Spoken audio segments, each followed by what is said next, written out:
Hello, and welcome to the History of Rome. Episode 23A, The War with Hannibal. Rome had laid its ultimatum at the feet of the Carthaginian Senate after Hannibal had laid siege to Saguntum in Spain. If the Carthaginians did not immediately recall Hannibal from the field and cease their aggressive operations, Rome would declare war. The Carthaginians declined to do as the Romans asked, and both sides immediately began to prepare for battle. The Roman consuls for the year, Cornelius Scipio, father of the famous Scipio Africanus, and Sempronius Longus, began to raise legions with the intention of simultaneously attacking both Spain and North Africa. But in Spain, Hannibal was making preparations of his own that would throw the Roman war plan into complete disarray. He formulated a bold strategy to break the Romans by way of a direct invasion of Italy. The Romans were worried about Gallic opportunism on their northern border, but did not anticipate a full-fledged Carthaginian invasion at all. Hannibal amassed a force of 90,000 infantry, 12,000 cavalry, and 67 war elephants at New Carthage, and in April of 218 BC set out on a campaign that would ultimately last 17 years. His first task was to simply make it out of Spain. The Carthaginians only controlled about half the country, and the march to the Pyrenees was a difficult one. Hannibal had no time for prolonged sieges and was forced to directly assault the cities he passed, suffering heavy casualties as a result. Before passing into modern-day France, Hannibal released the less reliable elements of his Spanish infantry and passed into Gaul with a force of about 50,000. In Rome, Hannibal's movements passed without notice. Sempronius Longus was in Sicily preparing a fleet for the invasion of Africa, and Scipio was in North Italy raising a fleet of his own for the attack on Spain, neither suspecting that in a matter of months they would both be fighting for their lives in the icy sleet of the Po Valley. Scipio set out for Rome with 2 legions, and after 5 days at sea put into port at Massilia on the eastern banks of the Rhone River. As soon as he put in, though, he received word that not only had Hannibal broken out of Spain, but he had already reached the Rhone himself and was just a few miles up the road. Scipio was shocked by this development and immediately sent a cavalry unit out to investigate. Sure enough, they found Hannibal on the west bank of the river.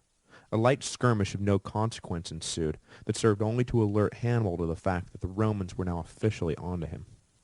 He moved with all haste to cross the 1,000-yard-wide river, and was not helped by the army of angry Gauls on the opposite shore, who were not inclined to allow this foreign army into their territory. But Hannibal, flashing the first signs of his tactical brilliance, lured the Gauls into a trap and broke them apart with little difficulty. The way clear, he quickly crossed the remainder of his army and marched on towards the Alps, which were the only thing standing between him and Italy. When Scipio arrived with his legions, the fires of the Carthaginian camp were still smoldering, but the army was gone. The consul decided against a pursuit, which would have taken his 2 legions into an unknown and unfriendly territory to catch a much larger Carthaginian army. The odds were against Scipio, so he made the decision to send the legions on to their initial objective in Spain, while he himself returned to Italy to brace the northern border for Hannibal's invasion. The Roman plan to fight the war in Spain and Africa would move forward, but Scipio knew that the war was about to reach an early decisive moment and wanted to be on hand to ensure a favorable outcome. Hannibal's passage through the Alps is one of the most famous events in world history, and with good reason. Not only did the 15-day crossing come as the snow was beginning to set in, making traversing the peaks difficult and nearly impossible, but Hannibal's army was forced to constantly fend off bands of hostile natives. The passage would have been hard enough in a small, self-contained party, but Hannibal had to oversee 50,000 men and a supply train of pack animals. And did I mention that he had 67 elephants in tow? The logistical nightmares alone were enough to dissuade even the most daring of generals from even contemplating the attempt. And that's why the Romans were in disbelief when reports began to arrive that a Carthaginian army would shortly be emerging from the mountains. Hannibal fought one major pitched battle against the Gauls near the summit, and on the descent was forced to literally carve a path out of the rocks to accommodate the pack animals and elephants. His men spent nights simply huddled around each other on the ground, trying not to drop dead from exhaustion or freeze to death. Supplies were low and hunger was high, But through it all, the personal magnetism of Hannibal kept his army together. For the most part, anyway. The army that emerged on the far side had been considerably reduced in numbers. Entering with 50,000, they came out the other side with a mere 25,000 remaining. A considerable chunk of those lost were casualties of the environment, and is a testament to how difficult the journey really was. But the majority were almost certainly deserters. Apparently the force of Hannibal's personality was only so strong. Hannibal was able to briefly rest his troops, but the 2 Roman legions ostensibly in place to ward off the Gauls were on their way with Scipio at their head. It would not be long before the war would begin in earnest. The Romans had pressed for the war, and were chomping at the bit to take on the Carthaginians, but, at least initially, the Second Punic War turned out to be a series of shocking defeats for Rome. The first battle was fought on the banks of the Ticinus, the largest tributary of the Po River. Scipio, eager to engage the invading Carthaginians, built a bridge across the river and crossed over to meet Hannibal.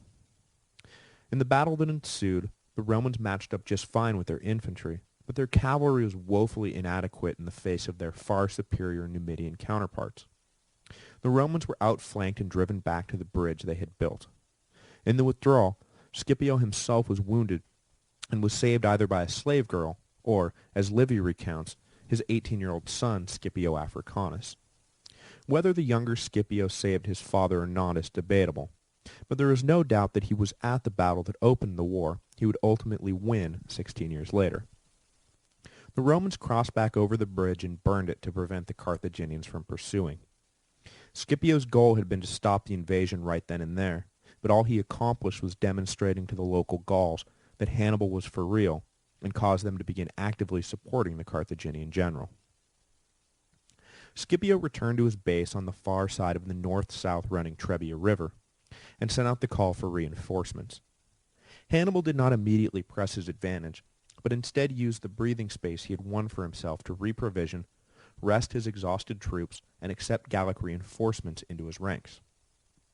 Sempronius Longus was called from his yet-to-be-launched invasion and ordered to take his army north to join with Scipio and engage Hannibal. It would be another decade plus before the Romans revisited the idea of invading Africa.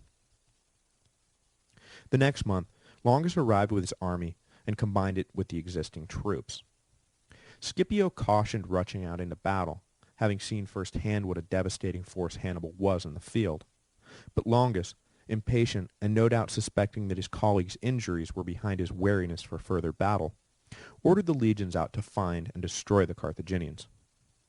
It was now December, and the weather had turned from bad to worse.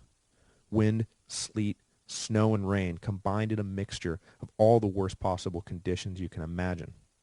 The kind of weather that makes you not even want to check your mail, let alone fight a war. But Sempronius Longus was determined to end the invasion before the next consular elections. And just as in the case with Regulus in the First Punic War, the pressing need for battle was driven more by personal vanity than careful calculation. Hannibal played the Romans like a fiddle, and he manipulated Longus into a battle in which the legions were in the worst possible position to win.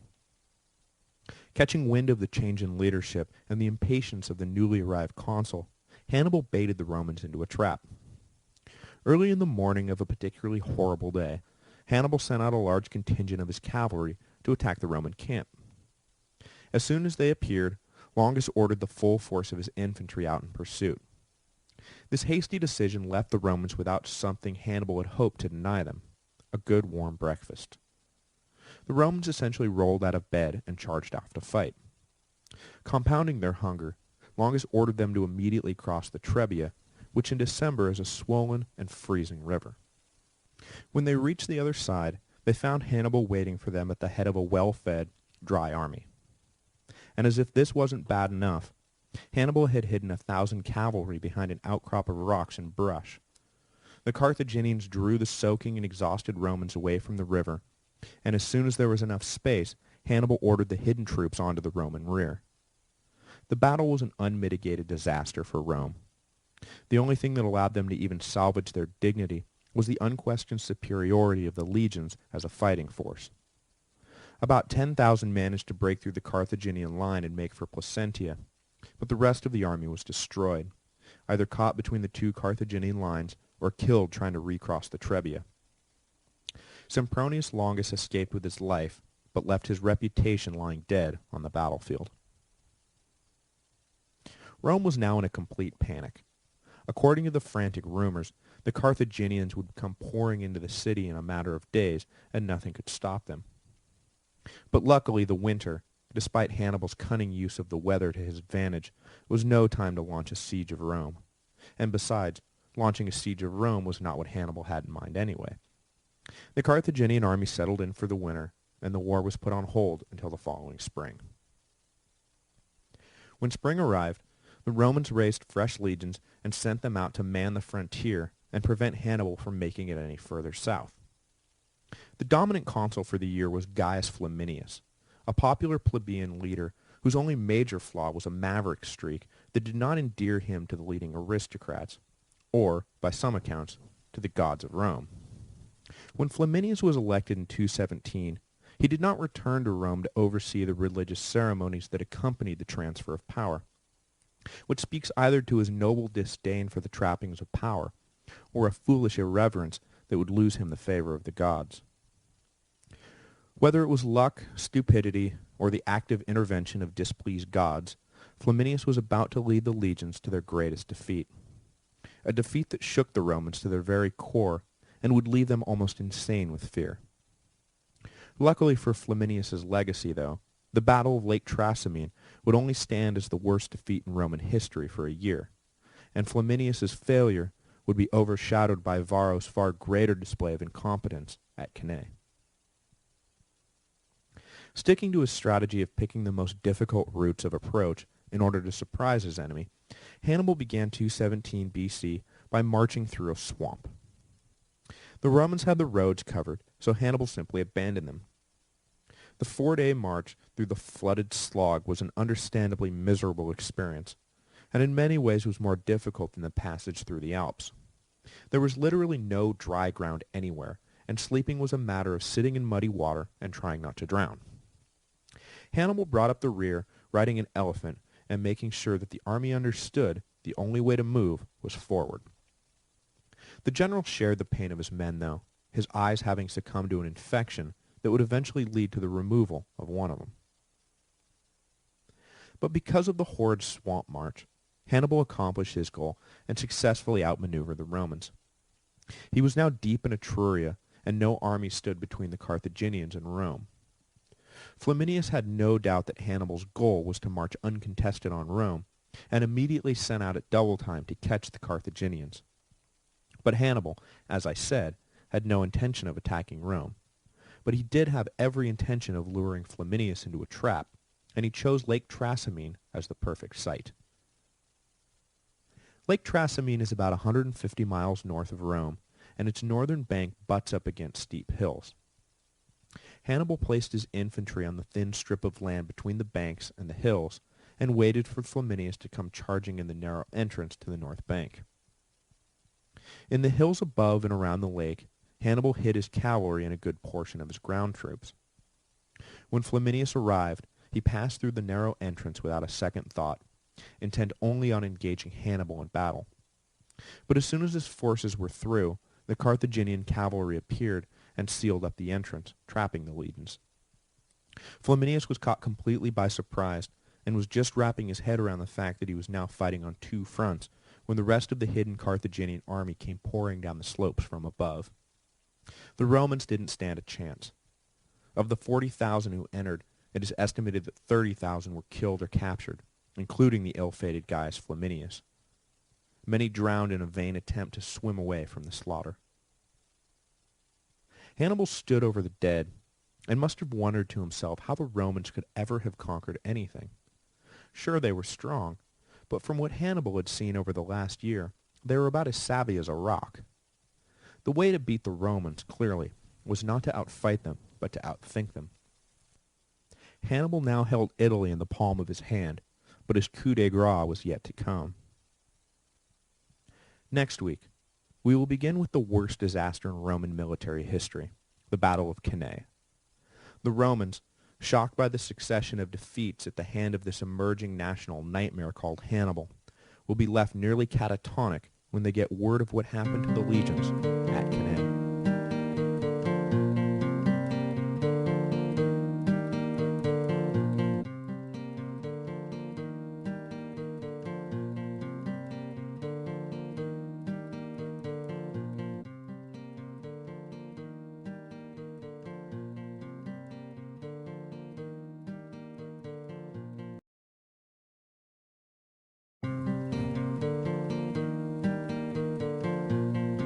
Hello, and welcome to the History of Rome, Episode 23b, The War with Hannibal. After the disaster at Lake Trasimene, the Romans were understandably frightened at what the future had in store for them. Every army they threw at Hannibal met with total destruction, and their once unshakable sense of invincibility had now been thoroughly shaken. It would only be a matter of days, it seemed, before the Carthaginian army would march on Rome and conquer the once mighty city. Optimism was in short supply, and lamentation flooded the market. In this depressed state, the Romans turned to an old psychological defense mechanism one last time to see them through the dark days ahead: the dictatorship. Unused since the First Punic War, and avoided in general since the heady days of the Samnite Wars, when a dictator seemed to be appointed every other year, the people of Rome turned their fates over, once again, to a single man. This time, the reins were handed to Quintus Fabius Maximus, the well-respected head of the well-respected Fabii. There would be one or two more temporary dictatorial appointments in the years to come, but the reign of Fabius Maximus would mark the effective end of the office of dictator. It was through no fault of his own, however. Rather, the office was rendered impotent by the people of Rome and fell into disuse. But it was Fabius who kick-started the demise of the dictatorship by ignoring the will of the people and acting like, well, a dictator. Fabius Maximus had a plan. It was not a popular plan. It was not a plan to win the war. It was not a plan to bring everlasting glory to Rome, and it was not even a plan that would bring everlasting glory to Fabius himself. It was a plan, however, that would ensure the survival of Rome. Fabius knew exactly what he was doing, and in the face of near-unanimous opposition, pursued his plan unswervingly, and because of his plan, the Roman Empire was not destroyed in 217 BC, as it very well could have been. The plan earned Fabius a place in the annals of military history by affixing his name to a certain kind of strategy, known forever after as Fabian tactics, or the fine art of avoiding battle. Fabius had watched with horror as the consuls of the previous years had been goaded into pitched battles at the time and place of Hannibal's choosing. The Carthaginian general had shown a singular ability to exploit the aggressive nature of the Romans to his own advantage. Fabius was determined not to make the same mistake. If he was going to fight Hannibal at all, he was not going to let the Carthaginian dictate the terms. But Hannibal was too savvy himself to be drawn into a battle he had not carefully orchestrated, so the upshot of Fabius's plan was that the two armies studiously avoided one another. But unfortunately for Fabius, studiously avoiding conflict was anathema to the Roman character. It was as if, in an effort to rejuvenate the Catholic Church, the College of Cardinals had elected an avowed atheist. The two just don't mesh well with one another. But whatever the merits of Fabius's plan, the outcry against him was immediately deafening, and many began to look to Fabius's master of horse, Marcus Rufius Minucius, for deliverance from what they saw as intentional cowardliness. Hannibal was laying waste to the countryside, and here Fabius was sitting on his hands and letting it go on. The only person who seemed to respect what Fabius was doing was Hannibal himself. When Fabius was dispatched against him, the Carthaginian general had attempted to set the legions up for defeat as he had done so easily before, but Fabius never bit at the traps. This left Hannibal in the driver's seat, and he pillaged the countryside with impunity, but it also left him without the opportunity to really lay a killing stroke on the Romans. Sure, he was causing a lot of havoc, but no matter how hard he tried to bait Fabius, the legions remained just out of reach and intact. The average Roman may not have fully understood what Fabius was doing, but the psychological benefit of simply keeping an army in the field was enormous. Days and months passed without news that yet another Roman army had been destroyed. Whether they appreciated it or not, Fabius was rebuilding Rome's confidence. The chorus against Fabius only grew louder as Hannibal, cunning as he was in politics as well as war, ordered that lands owned by Fabius be spared in the general pillaging, immediately leading to suspicions that Fabius had made a secret deal with Hannibal. But there was no deal, and Fabius, now and forever after nicknamed Fabius the Delayer, was simply biding his time until the right set of circumstances presented themselves. And when Hannibal marched his forces into Campania, Fabius saw his chance. It was only the genius of Hannibal, combined with a little luck, that saved the Carthaginian army from a decisive defeat by the Fabian legions. Without going too much into geography, the large valley of Campania has 8 passes big enough to allow an army the size of Hannibal's to march through. 5 of them were either held solidly by the Romans or lay behind the unfordable Volturnus River, leaving 3 possible exits for Hannibal from Campania. He had gone into the valley as part of his strategy to peel off Rome's major allies. The great city of Capua had risen to be the second strongest in Italy behind Rome, and Hannibal believed there was a good chance he could flip Capua. And indeed, he would eventually succeed in his mission, though the Capuan revolt would not prove as decisive to the war effort as Hannibal had hoped when it finally occurred. The Carthaginian army, having entered Campania, proceeded with their standard MO of terrorizing the countryside, but before they knew it, Fabius had moved the legions into each of the 3 escape routes, trapping them in the valley. Hannibal knew he had been outmaneuvered, and racked his brains trying to think of a way out of the trap. One night, a few hours before dawn, Roman sentries spotted a mass procession of torches and immediately raised the alarm. Hannibal was attempting to break through one of the passes under cover of dark. The Roman troops rushed out, determined to prevent Hannibal from escaping, but in so doing, they left the pass wide open, and when they reached the alleged column of troops and found only oxen with lit torches tied to their horns, they realized the enormity of their mistake. Hannibal led his army through the unguarded pass, and the Carthaginians got away. After this setback, Fabius was recalled to Rome to account for himself.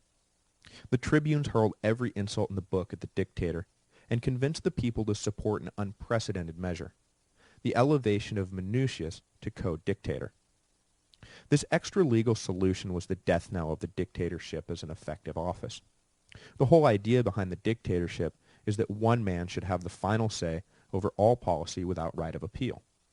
By elevating a co-dictator, the entire premise of the office was lost for good. If a dictator could be so easily rebuked by the people, then what good was even having one? You may as well just have 2 consuls. The semi-magical spell of dictatorial infallibility had been broken for good, and not until the time of Sulla 200 years later would the concept of dictator reappear with any real meaning. Minucius took command of half the army, and marched towards Hannibal with typical Roman aggression. But, like all his predecessors, Minucius was outmaneuvered by Hannibal, and the legions under his command were almost wiped out. However, the much-derided Fabius, who watched from the nearby hills, decided he could not allow Minucius's forces to be destroyed, and against his better judgment, ordered his troops to the rescue of his beleaguered colleague. The addition of Fabius's troops turned the tide, and Hannibal was forced to withdraw. Minucius, humbled by his experience, immediately placed himself back into a subordinate position to Fabius. And the rest of 217 passed without any major battle. Fabius, despite persistent calls for his head, had managed to lead Rome through an entire year without a major defeat. Rome, however, would not learn from Fabius's success, and clamored for leaders who would take the fight to Hannibal. In 216 BC, they got what they asked for, and for their trouble, got everything Fabius predicted, a defeat so massive it nearly ended the Roman Empire right then and there. The dominant figure to emerge during Fabius's dictatorship was a man named Marcus Varro, who denounced at every opportunity the cowardly policies of the wealthy patrician dictator. He promised the people that if they elected him consul, he would raise the largest army Rome had ever seen and crush Hannibal once and for all. The people responded by overwhelmingly supporting Varro for the consulship. His colleague for the year was the respected patrician Lucius Aemilius Paulus, who would play the superego to Varro's id. Together, they raised 16 legions of Romans and allies and marched southeast from Rome to find and destroy Hannibal. The Carthaginian army had taken over the small but important town of Cannae, or, as I have been incorrectly referring to it, Cannae, thanks to those of you out there who have knocked some sense into my Latin poor tongue. The Carthaginians were set up in Cannae, and the legions marched straight for them, 80,000 strong. Hannibal had just over 40,000 infantry and 10,000 cavalry, and despite his track record against the Romans, he had to be nervous at the sight of the massive force deployed against him. When the Romans arrived, a disagreement arose between the two consuls.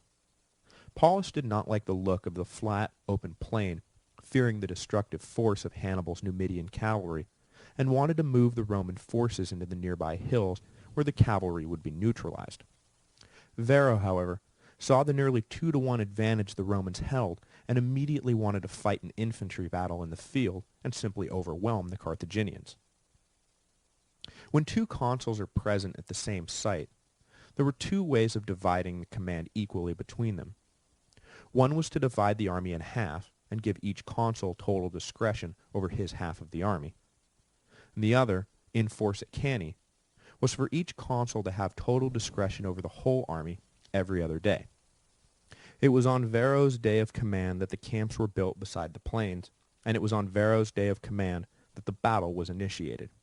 There was nothing Paulus could do about it. On the morning of battle, as I said, Varro was in charge. He ordered the army across a shallow river to where the Carthaginians were lining up for battle, Hannibal hoping to get the Romans to bite at a battle he could control with his superior mobile cavalry wings. Lining up the Romans for battle, Varro followed the conventional 3-line maniple alignment, but when he saw the way the Carthaginians were lining up, he made a critical decision to pack his troops close together and eliminate the checkerboard space between the maniples. His hope was to drive through the weaker Carthaginian infantry, divide Hannibal's army in half, and use the superior Roman numbers to annihilate the Carthaginian army. But this left the Romans open to an easy flanking maneuver, the same mistake Regulus had made in his battle with Xanthippus outside of Carthage during the First Punic War. Varro's mistake was doubly compounded by the fact that Hannibal had deliberately lined his army up to lure the Romans into just such a trap. The Carthaginian line was deployed in a semicircle, with the front closer to the Romans than the wings. In the center were placed the weaker Spanish and Gallic soldiers, which is what made Varro lick his lips and bunch the legions together. On the wings were the cavalry, and between the cavalry and the center were the Libyan infantry. After eyeing each other and letting the light skirmishers do their thing, Varro ordered the legions to attack. At first, things seemed to be going great for the Romans. The Spanish and Gallic soldiers were no match for the Romans, and were pushed back easily by the reinforced Roman lines. However, caught up in the heat of battle, the Romans did not notice that it was the center, and the center only, they were pushing back. The Libyans remained where they were, and pretty soon the curve of the Carthaginian line had been inverted, with the Libyans now forward of the center. The Romans continued to charge ahead, and before they knew it, the Libyans had outflanked them, even though they had not yet moved a muscle. The Romans were now hemmed in, and suddenly found themselves fighting on 3 fronts. In the confusion, they were just beginning to work on extracting themselves from what was turning into a bloodbath when Hannibal closed the trap. His cavalry easily drove off their Roman counterparts, and then wheeled around on the Roman rear.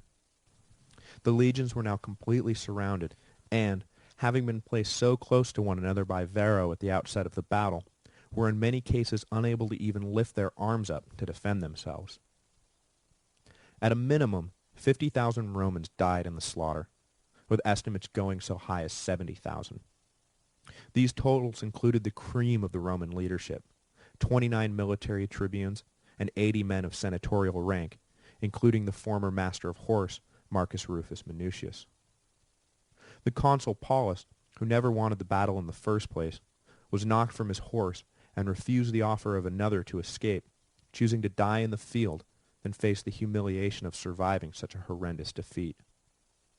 Varro, however, upon whose head the entire debacle rested, had no such qualms about his honor and fled for his life. The Battle of Cannae has gone down as one of the most famous battles in history. Generals are always looking to emulate Hannibal's near-perfect destruction of the Romans. Eisenhower referred to Hannibal's plan as a work of art, and as recently as the First Gulf War, General Norman Schwarzkopf modeled some of his attacks after Hannibal's formation at Cannae.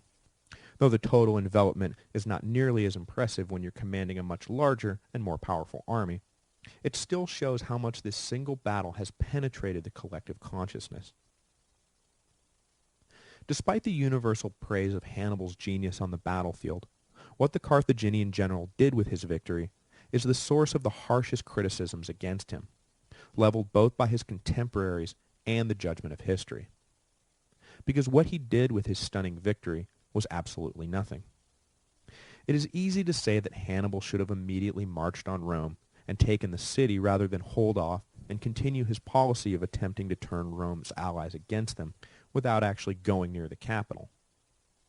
But even in its weakened state, Rome itself would have been more than a match for Hannibal and his paltry army of 35,000. But it is impossible to say for sure. We have no way of knowing what would have happened if Hannibal had gone for the gold. All we do know is that he didn't. Whether this was because he didn't think he could pull it off, or because he didn't believe a direct assault on Rome was a necessary part of his greater plan, is also a matter of endless speculation. In the full light of history, though, we know that Cannae marked the high point of Hannibal's career. Whether he could have gone even higher by marching on Rome will never be known for sure. The Battle of Cannae closed the first stage of the Second Punic War. Hannibal would never again be so successful, and in the following decade, the fortunes of war would turn against Carthage in favor of the Romans and their young rock star general, Scipio Africanus.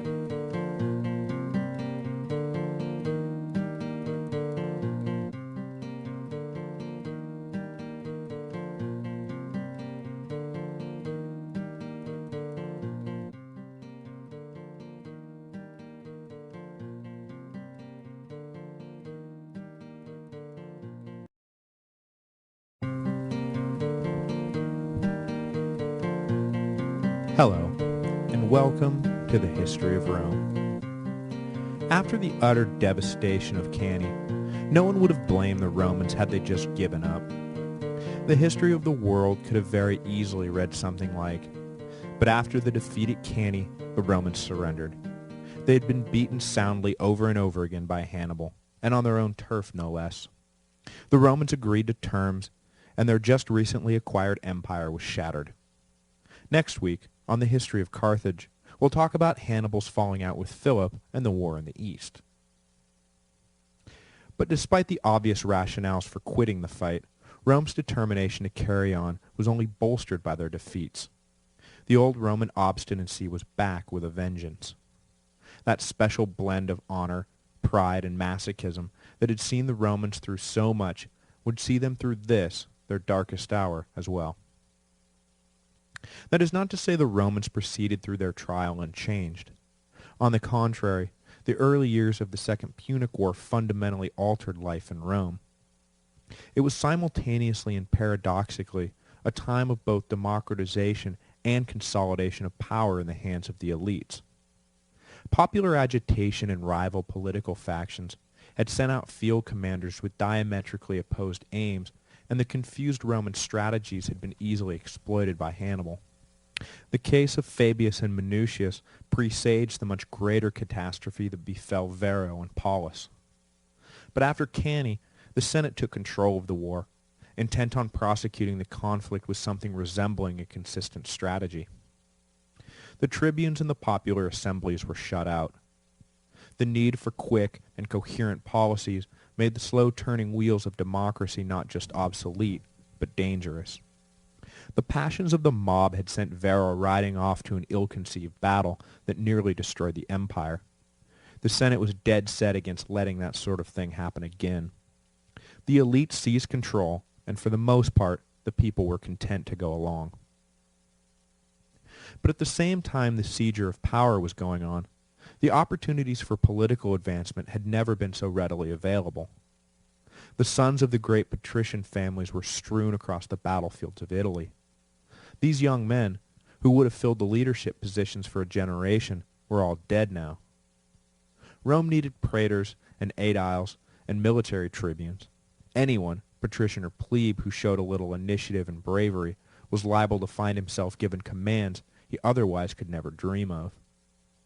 The Second Punic War was, by necessity, a time of great turnover in the leadership class, and it was based, again out of necessity, on merit rather than blood. During this period the cream rose to the top, and Rome was well served for embracing the transition. So yes, the elites took control, but it was a merit-based elite, open to all.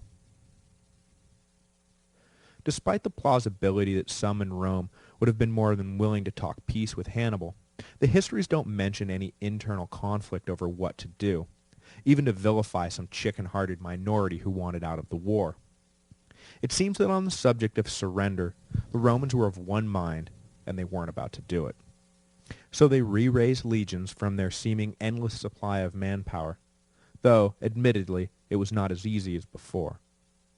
They had to both lower the youngest eligible age and raise the oldest eligible age, and, in an unprecedented move, purchased 8,000 slaves from their various citizen owners and enrolled them into an army of their own under the command of Tiberius Sempronius Gracchus, the great uncle of the famous Gracchi brothers, who we will get to in a few weeks.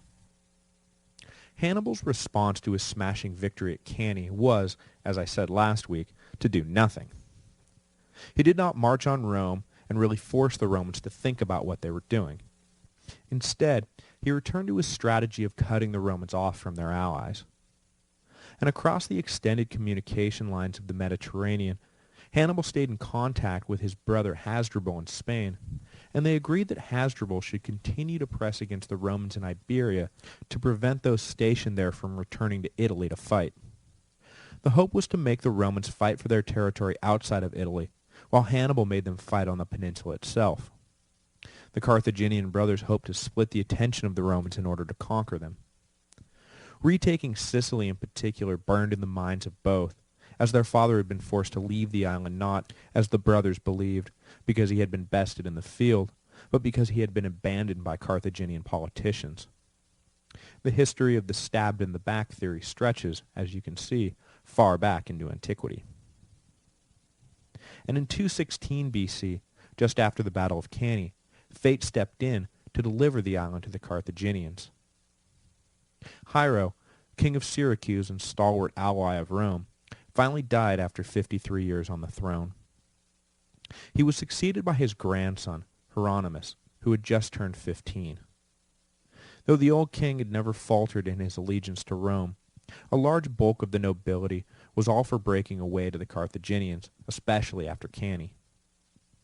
When Hieronymus ascended to the throne, the impressionable youth was easily persuaded to invite the Carthaginians onto the island. A treaty was quickly concluded which promised aid to Carthage in return for staying out of internal Sicilian affairs. The young king immediately began operations against the remaining Roman legions on the island. But Hieronymus proved himself to be the prototypical depraved child tyrant, and his wanton displays of arrogant despotism soon raised the ire of many a Syracusan. There was still a sizable pro-Roman population within the upper class, and while Hieronymus was out on campaign, they had him assassinated, much to the relief of the general public. However, the conspirators then badly overplayed their hand and murdered the rest of Hiero's popular family, and turned public opinion right back against them. 2 Carthaginian generals who had been sent to the island to advise Hieronymus were raised up by the Syracusan soldiers and thrust into a position of supreme command. They returned to Syracuse at the head of the army and ousted the pro-Roman leaders of the coup. Suddenly, just like that, a pair of Carthaginian generals were in control of Syracuse, and Sicily was back in the hands of Carthage, just as Hannibal dreamed it would be. News of this unexpected and fortuitous turn of events was music to the ears of Hannibal in Italy and Hasdrubal in Spain. While Hannibal marched south to try and break the already shaky Roman legions of Magna Graecia, Hasdrubal attempted to coordinate a campaign against the Scipione brothers. Publius and Gnaeus Scipio, the father and uncle of Scipio Africanus, however, were proving to be more than a match for the Carthaginian army sent against them in Spain. Though Hasdrubal was ostensibly in overall command there were 3 Carthaginian armies in the field, and each general had his own idea about what ought to be done and who ought to receive the glory for driving the Romans out of Spain. Plus, the loyalty of the Spanish mercenaries was always in doubt, as they made for the hills any time there was real trouble. Nearly 5 years would pass without either side gaining much of anything in Spain. The Scipiones did manage to take back Saguntum, the city that had started the war, but beyond that not much land changed hands. The Scipiones were making all the right moves, and in the tradition of Fabius, avoided decisive battles that might knock them out of the fight. As much as the Carthaginians were intent on dividing Roman attention, it was the Romans who were getting the better of splitting the theaters of focus. Hasdrubal was looking to dispatch the Scipiones and make for Italy himself to meet up with Hannibal, but the Romans were not going quietly into that good night. But then, in 211 BC, the Scipiones made an ill-advised strategic decision that would bring them both to ruin. Bolstered by 20,000 Celtiberian mercenaries, the 30,000 Romans in Spain found themselves in a position where they outnumbered 2 nearby Carthaginian armies, including the force commanded by Hasdrubal. The Carthaginians had roughly 35,000 men at their disposal, and the Scipiones decided time was ripe to punch out the Carthaginians. They split their own army, with Gnaeus leading about a third of the Romans and all the Celtiberians against Hasdrubal, while Publius led the bulk of the Romans against the other Carthaginian army. But, unbeknownst to the Roman generals, the army Publius was attacking was in the process of being reinforced, and the Celtiberians under Gnaeus's command had been bribed to desert at the outset of any battle. So, rather than having the advantage on both fronts, the Scipiones were outnumbered everywhere. Publius arrived at his objective first, but after some confused night fighting and the surprise arrival of a large contingent of Numidian cavalry, the Romans were pushed back and then broken. Publius Scipio himself was killed in the fighting, while only a small number of his army managed to escape. Unaware of what had happened to his brother, Gnaeus approached Hasdrubal with confidence. The Carthaginian stalled for time until he was sure that things in the north were unfolding according to plan, and then formed up for battle. Gnaeus ordered his men out and was horrified to find the Celtiberians, good to their word, at least in this case, immediately deserted. Left with only about 10,000 troops, Gnaeus didn't stand a chance. He oversaw one of the great last stands in history, fortifying a hopeless position with saddles and backpacks, and fighting it out to the last man. In the span of a few days, both Roman commanders and the bulk of the legions in Spain lay dead, and 5 years of careful campaigning had been for naught. Now I know what you're thinking. How is it that the Romans lost every decisive battle and still managed to win the war? Well, I'll tell you. They didn't lose every decisive battle in the war. In fact, at the same time the Romans were losing in Spain, they were winning in Sicily. Back on the island, the Romans sent Marcus Claudius Marcellus to reinforce the 2 legions already stationed on the island at the time of Hiero's death. These numbers included the survivors of Cannae, who were forced to serve in exile in Sicily without leave or any hope at all, really, of returning home. Broadly speaking, the troops who survived Cannae did their best to die in battle, where they could at least reclaim some of their lost honor. Marcellus's orders were simple. Take back Sicily and regain control of the vital food supplies Rome needed to survive, with Hannibal off ravaging the Italian countryside. Marcellus immediately ordered a siege of Syracuse. The city had yet to be taken by an invading army, and had repelled all comers quite handily over the years. But Marcellus was intent on conquering the unconquerable city. His first attempt, though, failed spectacularly, just as had all the others. The ace in the hole of the Syracusans was their great mathematician, physicist, astronomer, inventor, and all-around super genius Archimedes, who designed a number of defensive weapons for the city to help repel invaders. For the current war effort, Archimedes had designed grappling hooks that could be lowered from the walls and effect risk-free devastation on Roman naval assaults, as well as catapults that launched ridiculously sized boulders at the Romans with ease. It should come as no surprise to anyone that the great scientist died at the hands of a Roman soldier after the city was taken. Repelled in his initial assault, Marcellus settled in to starve the city out. 2.5 years would pass before the stalemate was broken. A group of pro-Roman nobles slipped through the lines and arranged to betray the city into Roman hands. The Romans timed an attack to coincide with a local festival, and managed to scale the walls and take control of most of the city before they were detected.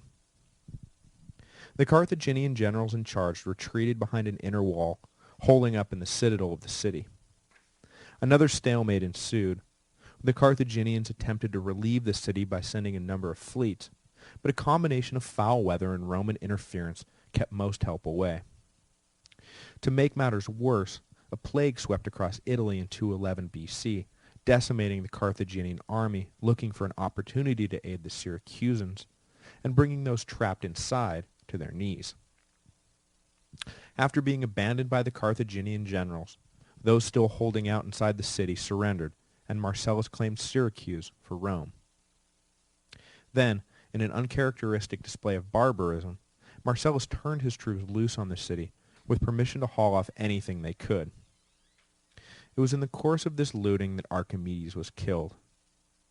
The sack of Syracuse shocked even the Romans, who still looked with reverence on the great Greek city, and were horrified to hear how poorly its citizens, art, and treasure had been treated.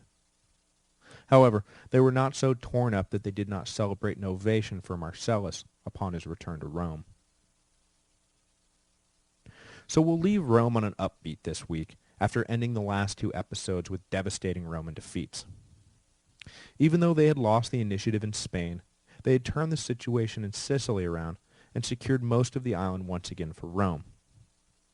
Next week, we will return to Italy and trace the movement of Hannibal during these years, and follow the Romans as they followed Hannibal around, and flip back cities Hannibal had flipped to the Carthaginian cause. There were few out-and-out battles between the two armies, just a lot of territory swapping and internal political machinations between rival factions inside the Italian cities. We will also introduce next week young Scipio Africanus, who would take command of the situation in Spain and attempt to avenge his father's defeat there. Only 25 at the time, he was given the command at this unprecedented age not because he displayed any great ability or seemed to be the savior of Rome, but rather because he was the only one who volunteered for the job.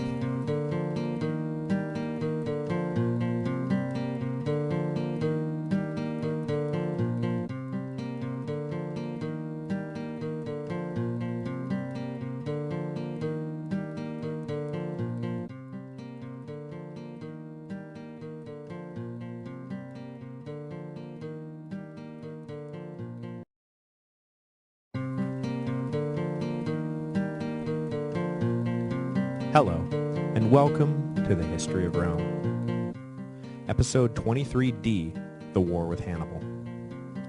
Last week, we detoured out of Italy to cover the Second Punic War and its 2 foreign theaters, Spain and Sicily.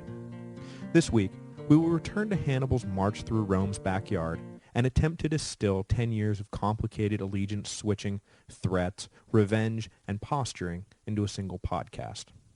Well, actually half a podcast, because we must also return to Spain with young Scipio Africanus to pick up the ball where his father and uncle had left it. By the end of today, Scipio's ascendancy will intersect with Hannibal's slow decline, and the stage will be set for the final act of the Second Punic War, played out not in Italy as Hannibal planned, but in North Africa. But before we get to our 2 main focuses today, we need to detour into the 3rd major foreign theater of the war. Though critically important to the war effort, the struggle with the Macedonians in the east has thus far received little attention, because for the most part it featured Greek allies fighting on behalf of Rome, rather than the Romans themselves, and also because the war in the east served mostly to keep Philip V out of the war, rather than unfolding as an integral part of that war. Though inextricably linked to the war with Hannibal, the First Macedonian War was, in many ways, a completely separate animal. It is important not so much in the context of the Second Punic War, but as a stage setter for the next 50 years of Roman history, which will revolve around the Roman conquest of Greece. Not long after Cannae, Hannibal and Philip V of Macedon signed a formal treaty with one another and pledged mutual support against each other's enemies. Philip was the young leader of a newly resurgent Macedon, who had visions of reuniting Greece under Macedonian rule, as his namesake Philip II, father of Alexander, had done.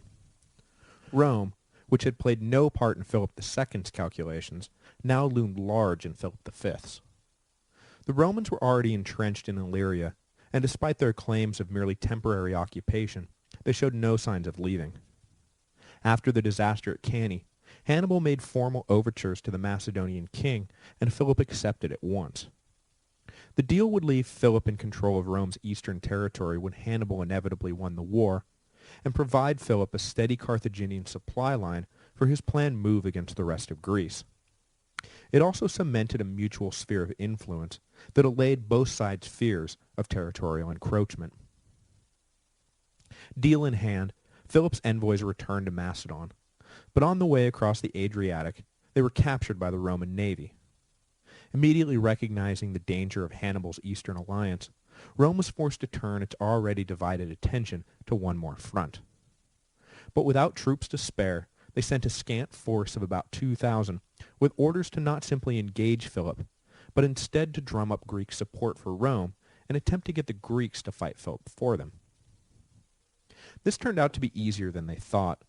The Greeks were not happy in the slightest about Philip's ambitions, and despite their own prejudice against the barbaric Italians, they recognized the Romans for what they were, a force that could help blunt Macedon's influence.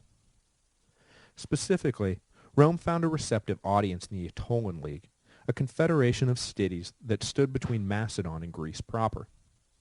Knowing they would be among the first swallowed by Philip's territorial ambition, the Aetolians embraced Rome as their road both to continued independence and also possible dominance in a post-war Greece, and agreed to help counter Philip any way they could. The Macedonian king had his eye on driving the Romans out of their coastal garrisons in Illyria, so he could establish a port from which to launch attacks into Italy. The Aetolians agreed to launch incursions into Macedon every time Philip tried to turn west.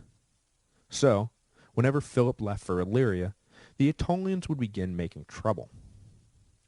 The 10-year war of skirmishes is today, in the context of Roman history, called the First Macedonian War, but that makes more of it than it really was. It was the Second Macedonian War that really marked the first time the Romans moved east and fought the Greeks directly. Though it was not a direct engagement between the Romans and Macedonians, and won the Romans no territory, the battle in the east between the Macedonians and the Roman allied Greeks served the function it was meant to. It kept Philip out of the war with Hannibal. And this being the final upshot of all that fighting, we will leave it at that and return to the greater war at hand. One of the most important consequences of Hannibal's victory at Cannae was the decision by the nobility of Capua, the second most important city in Italy, to defect to the Carthaginian side. Hannibal expected this defection to be followed by the rest of Italy, but it was not meant to be. Capua's alliance with the Carthaginians did not sway the rest of Italy, as Hannibal, and no doubt the Capuans themselves, hoped that it would. Rather than putting them in the vanguard of history, Capua actually found themselves immediately isolated and recognizing that they may have bought high on Hannibal's stock. Certainly Capua's experience for the rest of the war was not a happy tale of preparing to rule Italy with Carthaginian backing, but instead a sad tale of enduring a Roman siege, finally begging for forgiveness, and ultimately a whole lot of beheadings. But for now, it was all still sunshine and roses for Hannibal. With Capua in his back pocket and Syracuse recently brought into the Carthaginian fold, Hannibal marched south to Magna Graecia with high hopes. The apex of Carthaginian momentum came in 212 BC, when Hannibal won control of the rich Greek port city of Tarentum. The pro-Roman party in the city was ousted by a group of young nobles who handed the city over to the Carthaginians. The moment fortune turned against Hannibal was there at Tarentum when, as he marched into the city, the Roman garrison stationed there fought its way into the citadel and held it. The citadel at Tarentum was situated on the coast and could be supplied independently of the rest of the city. Hannibal was never able to dislodge the garrison, and so was denied a safe Italian port through which he could resupply his invasion force. This would prove critical down the road, as the Carthaginian Senate was loath to send supply ships and men to reinforce Hannibal when there was no guarantee they would even reach him. Up until Tarentum, almost nothing had gone against Hannibal. This was the first time things hadn't gone exactly according to plan. Annoyed by this thorn in his side, Hannibal's attention was forced back north to Capua, where his new ally was under siege by Roman forces. After Cannae, the Roman grand strategy abandoned any hope of taking on Hannibal directly. They had by now touched that hot stove enough to recognize that it burned. So, rather than sending an army south to confront Hannibal, they laid siege to Capua and attempted to flip them back to the Roman side instead. If any of you out there have ever played the ancient Chinese board game Go, you are probably familiar with the proverb, when in doubt, tanuki, which translates roughly, when in doubt, ignore your opponent. Good advice, and the Romans were wise to take it. By attacking Capua, the Romans forced Hannibal into a position where he was reacting to Roman moves, rather than the Romans reacting to his. Rome, for the first time in the war, held the initiative. Hannibal attempted to respond in kind to the Romans by embracing the concept of tanuki himself, and rather than making for Capua, he drove instead for the one city he had studiously avoided, Rome itself. In 211 BC, Hannibal marched within 2 miles of the city, the closest he would ever get to Rome, and waited for the Romans to fly into a panic, lift the siege at Capua, and come running home. But the Romans did not bite at the obvious gambit. They knew Hannibal's army was not nearly strong enough to take Rome by force, and so they only broke off a portion of their siege army to reinforce the city. Capua remained under arms and growing more desperate by the day. His bluff called, Hannibal was forced to withdraw. The pro-Carthaginian leadership of Capua, abandoned now by Hannibal, was overthrown by pro-Roman forces and the city surrendered. The penalties for treason were harsh, and the aforementioned beheadings commenced with bloody abandon. Though in typical Roman fashion, their fury was directed at the leadership, not the city as a whole, and the sanctions imposed on Capua were light compared to the stress their defection had put on the Roman war effort. One of the main reasons I began the history of Rome in the first place was to distill the often mind-numbing minutiae of the ancient historians into digestible chunks.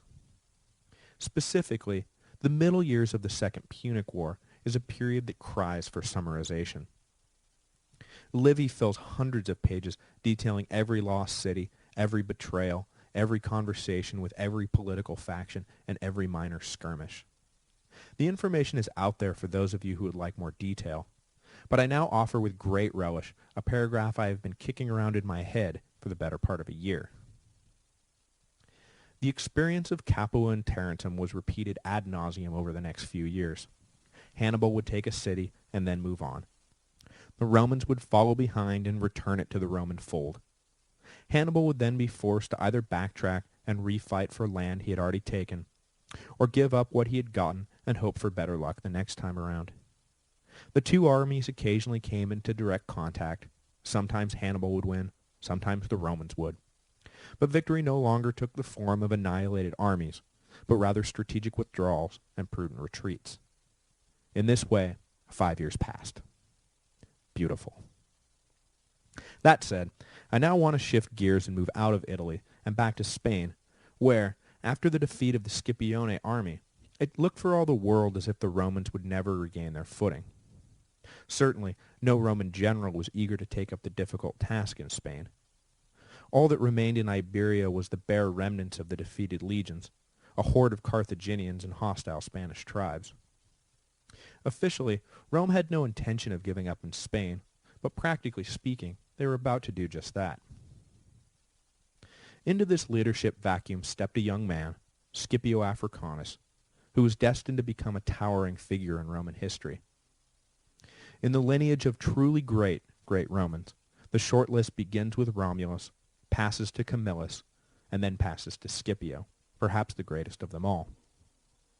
It was not until Julius Caesar 250 years later that Rome would again see a man with the stature of Scipio Africanus. Now, of course, he was not called Scipio Africanus at this point. He was still simply Publius Scipio, son of Publius Scipio the Elder. He would not earn the cognomen Africanus until after he returned from Zama, having won the Second Punic War for Rome. But that was still a ways in the future. At this point, he was an untested youth of barely 25 who impetuously stepped forward into the Senate and offered to take up the command in Spain if nobody else would. The Senate was not crazy about the idea, but under the circumstances they figured they had nothing to lose. It was essentially take a chance on Scipio or admit defeat in Spain. So to Scipio went the command. Now it was not just his youth that worried the old Roman guard, but the personality of Scipio in particular. Old warhorses like Fabius did not like the look of young Scipio one bit. For one thing, he had, horror of horrors, long hair like a woman. For another thing, he had a distressing habit of talking as if he personally spoke to the gods and was acting on their behalf. In later years, he would often return from long strolls and announce battle plans as if they had been given to him by Mars himself. Finally, and most troublesome of all to the keepers of tradition Scipio seemed to delight in flouting. He was enormously charismatic. Scipio represented a changing of the guard, and despite his success, or perhaps because of it, he was looked upon with real fear by his elders. He was an incredibly magnetic cross between Jim Morrison, Alexander the Great, and Jesus. For those looking to keep things exactly as they are, a figure like that leads to many a sleepless night. But Scipio's flouting of tradition was the key to his success. He and old Fabius agreed on one thing, however. The Roman legions, presently constituted, were no match for the Carthaginians. But where Fabius read this to mean the Carthaginians should not be fought directly, Scipio read it to mean that the Romans had to fundamentally alter their tactics. Hannibal beat the Romans over and over again with cunning and imagination. So where the Romans had previously shown nothing but uninspired plotting, Scipio hoped to give the Carthaginians a taste of their own medicine and outthink his opponents rather than simply try and outfight them. He arrived in Spain with 10,000 men in 210 BC with vague instructions to regain lost Roman territory. But Scipio had no intention of simply fighting a defensive war. His long-term goal was to end the war completely and saw Spain as his proving ground. If he succeeded here, the Senate might offer him overall command of the legions and allow him to pursue his real dream of invading North Africa and conquering Carthage. There was no way he could convince the conservative Senate today, but if he drove the Carthaginians out of Spain, he just might gain their ear. After spending his first year in Spain getting a feel for the land and the locals, he embarked on an audacious assault of the largest, strongest, and richest of the Carthaginian strongholds, New Carthage. The 3 Carthaginian armies still out in the field had no idea the new Roman commander would attempt such a suicidal move. But the element of surprise was the element Scipio coveted most, and so he did the last thing anybody would expect of him, and ordered his army to march on New Carthage. Not even his subordinate commanders knew their true destination. The only other Roman who was in on the plan was a close Scipio confidant named Laelius, who commanded the Roman navy in the area. He was ordered to make for New Carthage and simultaneously attack from sea as Scipio engaged from the land. The small garrison at New Carthage was shocked when the Roman navy appeared on the horizon, and was doubly shocked when a Roman army came marching over the hill. The nearest Carthaginian army was days away, more than enough time, Scipio felt, to take the city and fortify it before reinforcements could arrive. He attempted a direct assault on the first day, but was repelled. That night, he received a critical piece of intelligence. A local pointed out that at certain times during the day, the lagoon that bordered one of the walls of the city drained out with the tides and became shallow enough to ford. The next morning, Scipio ordered a full assault on the front gate, and the defenders of the city concentrated all their attention on that spot. Scipio himself led a small contingent through the shallow and unwatched lagoon and scaled the walls. They easily overpowered what resistance they found, and when the Romans suddenly appeared behind the troops defending the wall, the Carthaginians panicked and broke for the citadel, allowing Scipio to open the gate and let the rest of his army in. It was only a matter of time before the unprovisioned force in the citadel was forced to surrender. In about 36 hours, Scipio had captured the Carthaginian capital. In a savvy move designed to gain Spanish support, Scipio released the members of the various local ruling families who had been held by the Carthaginians as hostages. By this one act alone, Scipio did more for the Roman position in Spain than all the battles in the world ever could. The Carthaginians were immediately on the defensive and found their Spanish allies deserting in droves. But Scipio, as I said, had no intention of staying put and fighting a defensive war. Leaving a garrison behind to protect the newly conquered city, he marched out with the rest of his army in search of Hasdrubal, Hannibal's brother and the architect of the Scipio's family dishonor. In 208 BC, Scipio caught up to Hasdrubal and fought a running battle against the Carthaginians in the middle of Spain. Hasdrubal, however, managed to slip away and lead his army northwest to the Atlantic coast. Hannibal's brother had decided fighting young Scipio in Spain would be counterproductive, and made the decision to leave Spain for Italy. The best way to regain the upper hand in Spain, he figured, was to deal the Romans another crushing blow in Italy. But that was the plan hatched between the two Barca brothers. The Carthaginian Senate, on the other hand, was not ready to cede Spain to Scipio quite so easily, and sent 50,000 reinforcements to defeat the young, dynamic Roman general. In 206 BC, the two sides met near Elypia. The battle that followed would be, tactically at least, Scipio's finest hour. Outnumbering the Romans by a sizable margin, the Carthaginians were confident they could beat the so far undefeated Scipio. But the Roman general, taking a page from Hannibal's playbook, employed a clever trick that turned a long-shot win into an easy victory. Each morning, the two sides would line up for battle and wait for the other to make a move, and each day neither would budge and the day would pass without a battle.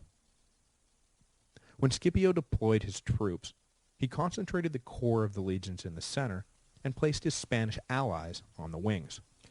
The opposing Carthaginian general got used to this formation and placed his strongest troops in the center and his own weaker Spanish mercenaries on the wings.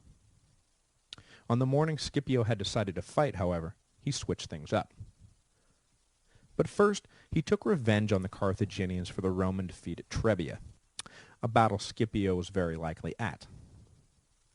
He ordered out his cavalry early in the morning to attack the Carthaginian camp. In a reverse of the previous battle, this time it was the Carthaginians who were roused from their beds and forced to charge out without a good breakfast. They formed for battle in the usual line, but the Romans, as I said, switched things up. Scipio put the Spanish in the center and deployed the legions on the wings. When the Carthaginian general did not notice the switch, Scipio knew victory was his for the taking. He waited most of the day while the Carthaginians suffered, hungry and tired, under the hot afternoon sun, and then ordered the attack. The Roman wings led the charge, easily destroying the overmatched opposing Spanish wings. The Libyans and Carthaginians at the center of the other army suddenly found themselves flanked on both sides by the Romans. In the confusion, they didn't even charge forward to attack the Roman center, made up of the weak Spanish mercenaries, where they may have won an escape route. Instead, they stayed put and were caught in a pincer.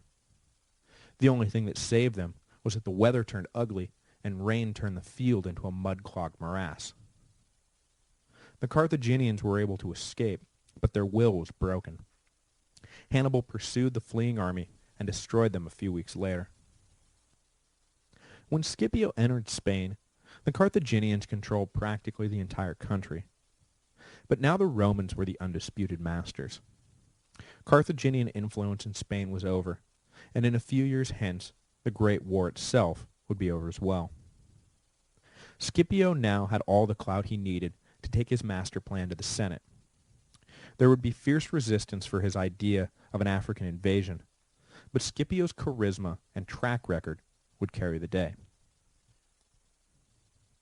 Next week, we will follow Hasdrubal in his desperate effort to link up with his brother in Italy and form an army large enough to attack Rome. I don't think I'll be giving anything away by revealing Hasdrubal was stopped in the last pivotal battle of the war fought in Italy. Without hope of reinforcement, Hannibal's decade-long invasion would run out of steam, and he would be recalled when the Romans decided to take another chance on Scipio and authorize his invasion of Africa.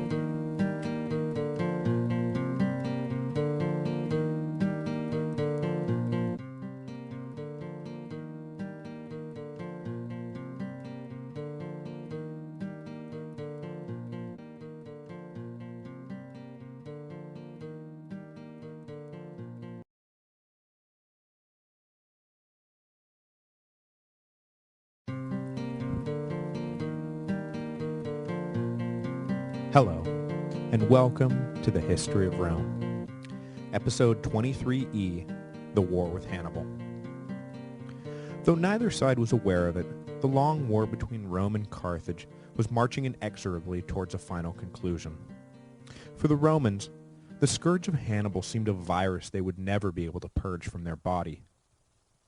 Not strong enough to conquer the Romans, yet too strong to just be driven off, Hannibal had wreaked havoc in Italy for a decade, and there was no indication he would ever leave. The Fabian strategy of countering Hannibal's political moves without risking open battle was by now firmly entrenched. Even those commanders who broke from this tradition found themselves chasing after a ghost.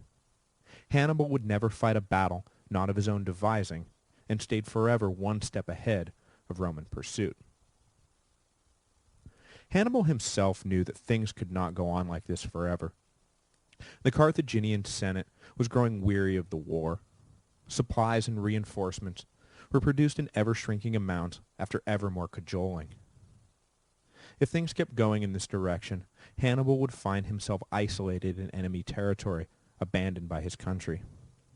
It was fast turning into a replay of his father's war in Sicily.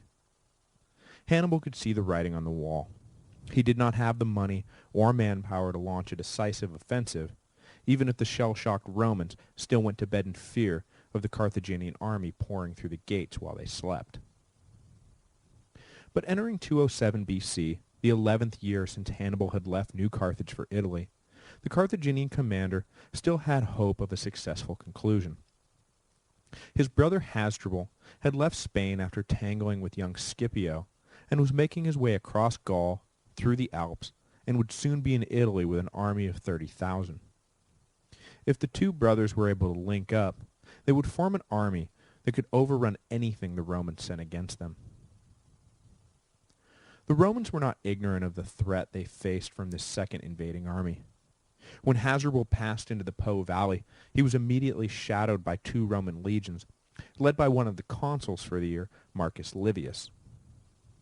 Livius kept to the high ground, not having enough troops to openly confront Hasdrubal, but hoping to at least forestall the Carthaginians if they attempted to move further south. Hasdrubal, knowing there was no army in the area who could match him, moved confidently through the Italian countryside, picking up Gallic allies and waiting for word from his brother on where to meet up. The other consul for the year, Gaius Claudius Nero, was encamped with his army some 250 miles south, keeping watch on Hannibal. He knew that neither his army nor Livius's in the north could halt the movement of the Carthaginian armies they each shadowed. Only if they were able to concentrate Roman force against one or the other could they hope to prevent the disaster of a combined Carthaginian army. So Nero made a snap decision and embarked on an incredibly risky adventure. Leaving a token force in camp to keep up appearances, he ordered the bulk of his army out in the middle of the night and force-marched them north to link up with Livius and hopefully annihilate Hasdrubal before Hannibal caught wind of the plan. Roman luck held, and Nero was able to close the 250-mile gap in a mere 7 days, with his troops left behind tending multiple fires and manning round-the-clock guard duty, so Hannibal would believe a full Roman army was still encamped. Nero linked up with Livius and marched his troops into his colleague's camp at night. Though the Romans tried to keep this arrival secret, word soon leaked to Hasdrubal of the numerically superior enemy he now faced, and he attempted to withdraw, making his way along the Metaurus River. The two consular armies took off at once in pursuit, and were soon able to trap Hasdrubal's tired army against the river. The battle that followed turned from an equal engagement into a rout, when Nero led a portion of his troops around behind the Carthaginians and surprised their rear. Hasdrubal, knowing the end was near, charged out into the middle of the battle and died fighting. The hope of a Carthaginian super army died there on the banks of the Metaurus. Hannibal's last best hope to conquer the Romans died with it. The Romans were ecstatic at the news. It was the first major battle in Italy the Romans had actually won. And to young Scipio, returning from his command in Spain, word of the victory was music to his ears. The high spirits of his countrymen and low threat level now posed by Hannibal produced the exact psychological environment Scipio needed to ensure a receptive audience for his plan of a North African invasion. In 205 BC, Scipio went before the Senate and pitched his idea. The time had come, he argued, to return to the original strategy abandoned at the outset of the war. The fight had to be taken to the Carthaginians. Hannibal would not be driven off by direct action. The only way to be rid of him was to attack Carthage and force the Carthaginian Senate to recall Hannibal to protect the mother city. But Scipio was not without detractors in the Senate, chief amongst them old Marcus Fabius, now 70 years old. What Scipio pitched was the exact opposite of everything Fabius stood for. The old warhorse argued that with Hasdrubal's defeat, the Romans should stick with the limited objective of resecuring the Po Valley and continuing the war of attrition against Hannibal, that though lacking the flash of Scipio's bold plan, had proved so successful. Generational tensions played out, with Scipio accusing old Fabius of being too cautious and stuck in his ways, and Fabius reminding young Scipio that had it not been for caution, Rome would have fallen a decade earlier. But the aura of Scipio carried the day, and, with reservations attached, he was more or less given the go-ahead for his invasion. The young Roman general embarked for Sicily, where he began to make his preparations, building a fleet and gathering troops. Of vital importance was a mission he assigned to Laelius, the naval commander who had been in Scipio's confidence at the siege of New Carthage. The most formidable part of the Carthaginian army, everyone knew, was the Numidian cavalry.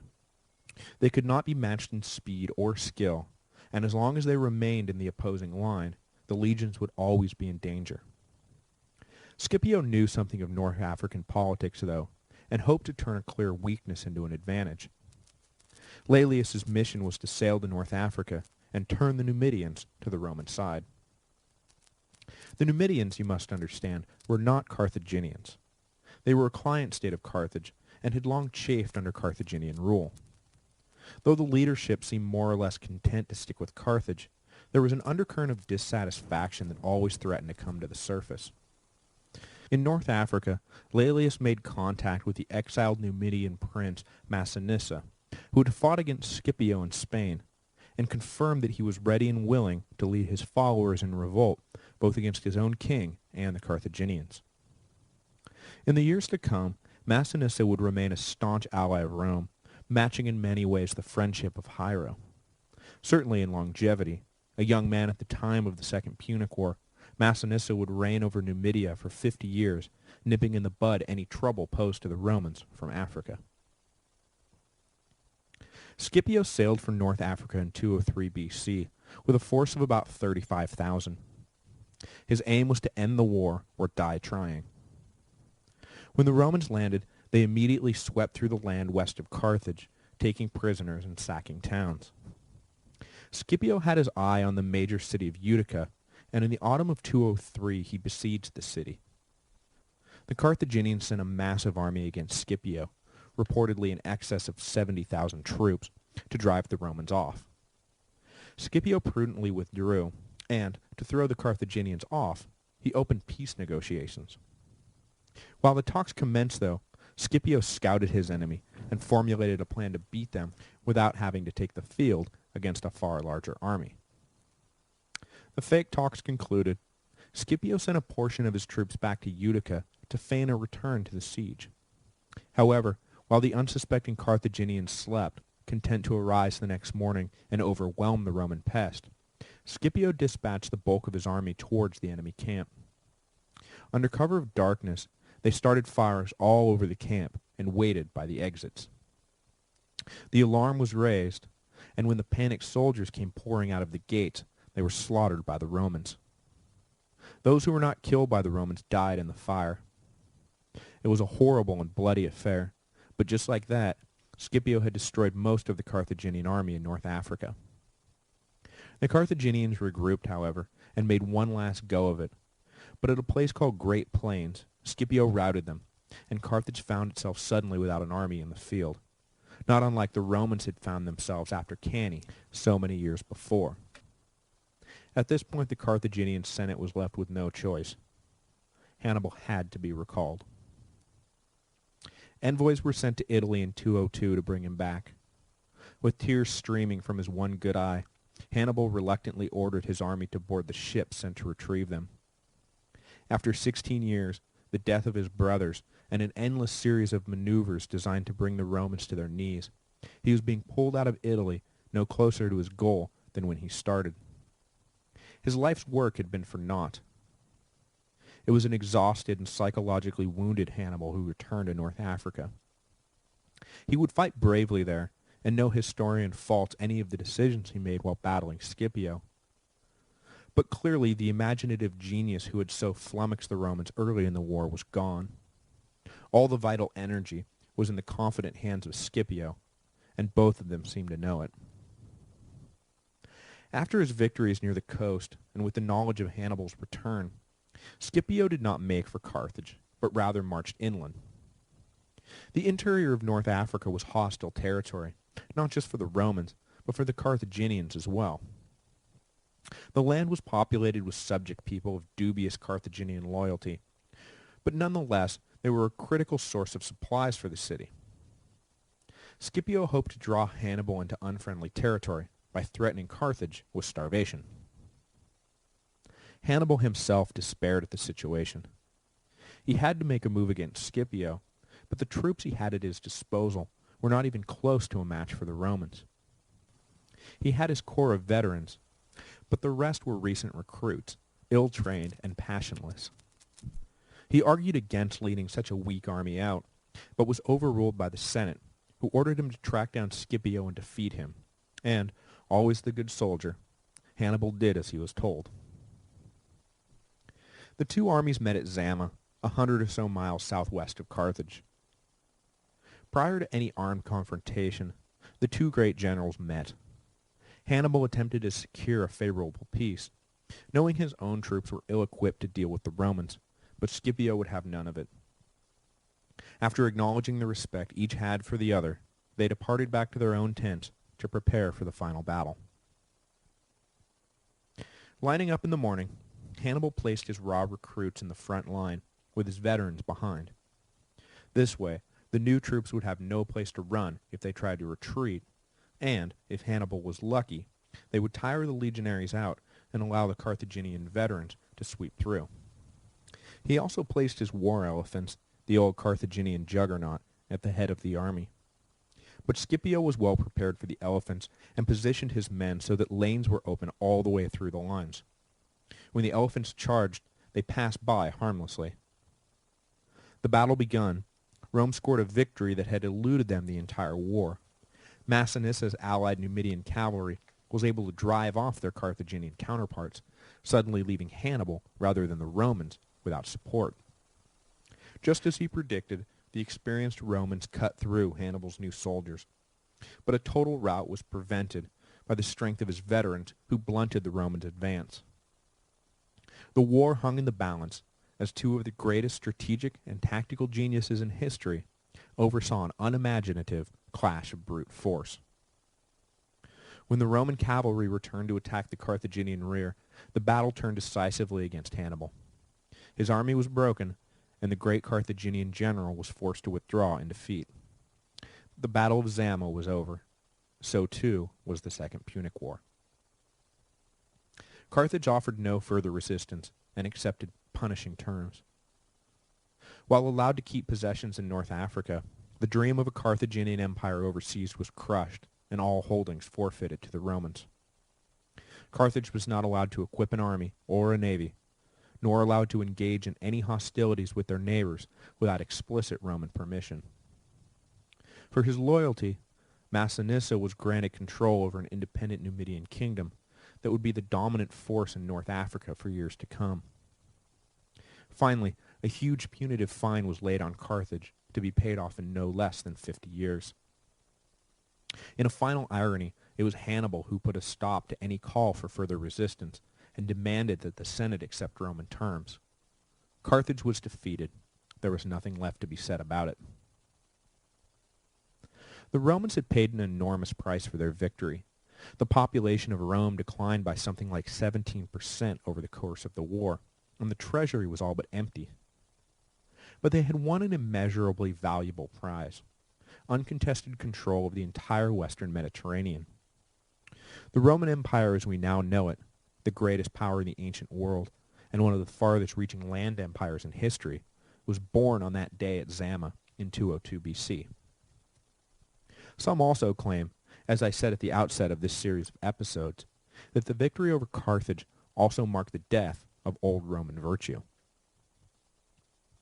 Certainly, there's much to be said for the theory that the Republic was not long for this world after Rome lost its greatest enemy. Over the course of the war, the power of the Senate had grown to far exceed the people's assemblies, and democracy, such as it had existed, was a thing of the past. The Republic was now a true aristocratic oligarchy. The Senate was firmly in control of Rome, and would be for the rest of the life of the Republic. But soon the egos of the foremost families in Rome began to grow unchecked, and men emerged every day who had no truck with the old restraint shown by their forefathers. Scipio had inadvertently introduced the cult of personality to the Romans, and the coming age of troubles would revolve around powerful men who put their own ambition above that of some withered sense of propriety. The Gracchi brothers, Marius, Sulla, Julius Caesar, Pompey, and finally Augustus, would drive Roman politics in the coming years. They took their cues from Scipio, who was nearly deified in his lifetime, rather than the string of forgotten consuls who preserved tradition in anonymity. Further, these latter-day Roman leaders never dealt with the humility of facing an external threat that checked their boundless egos. Control of Rome now meant control of the whole world. What chance did the Republic have when absolute power was at stake? I will be out of town next week, so we will leave the Romans here at the moment of their greatest triumph. Next time, in 2 weeks, we will enter a new era of Roman history, as Rome looks east to the great civilizations of Greece. Contact with Greece would forever alter the character of the Romans, as they were introduced to the luxury, philosophy, art, and science of the East. The marriage of East and West would be proposed on the battlefield, but it would be consummated in the minds of the victorious Romans, who became open to ideas that would have made their frugal and virtuous ancestors shudder.